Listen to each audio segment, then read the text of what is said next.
So last circle red Hawks versus job breakers 4v4 battle. একটা কম্পাউন্ডের মধ্যে রয়েছে job breakers, আক্রমণ করলো একটা চমৎকার হেডশট জেবি ফ্রিকের কাছ থেকে। On the other side কুট্টুস counter attack করলো, আরো একটা নক বেরিয়েছে। তিনটি নক নেজাদের একটা মাত্র লঞ্চের মাধ্যমে বেরিয়েছে। And last shot from Blade and the booyah from the side of team Red Hawks. Okay guys, তো আমরা এই মুহূর্তে আছি আজকের দিনের সর্বশেষ match and the grand finale stage. এই মুহূর্তে আমাদের সাথে যুক্ত আছে team Red Hawks versus Job Breaker and the last fight, last moment, it's the 4v4 scenario. But right now মনে হচ্ছে ব্লেড এই ফাইটটাকে অন্তত অ্যাভয়েড করতে চাইবেন না, তার পুরো অ্যাগ্রেশন ঢেলে দিতে চায় জব ব্রেকারের উপরে। ফ্রিকে প্রথম টেক ডাউনটা দিয়েছে এবং বাকি প্লেয়াররা খানিকটা সারাউন্ডিং সিনারিও নিবে, বাট নো ফ্রিক তার সাথে তার টিমমেটরাও এই মুহূর্তে ডাউন হচ্ছে and boom, it's a full clutch moment from the side of blade and this is the বুয়া from Team Red Hawks. Nice and congratulations Red Hawks.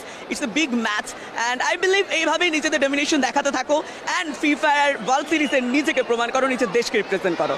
Okay, so এই মুহূর্তে আমরা কিন্তু দেখতে পাচ্ছি টিম রেড হকস, তাদের opponent team হিসেবে কিন্তু আমরা সময় টিভিকে দেখতে পারবো। ফাইট করছেন তানভীর হাসান, অপোনেন্ট টিমের হচ্ছে ব্লেড।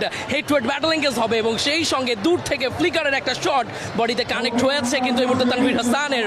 বাট সময় টিভি কোনোভাবেই পিছুয়া হবেন না, ক্যামেরাম্যান কিছুটা পিছিয়েছেন, তবে স্টিল ক্যামেরাম্যান আবারও ক্লোজে ফোকাস করবেন, ফাইট করার চেষ্টা করবেন এবং আরএইচকে ব্লেডকে ফার্স্ট ডাউনটা তানভীর হাসান কমপ্লিট করবেন। সেই সঙ্গে ক্যামেরাম্যানের যথেষ্ট ভালো ব্যাকআপ, পুরো টিম একসঙ্গে রেড হককে ফিনিশ করলো and it's a booyah from the side of team Somoy TV.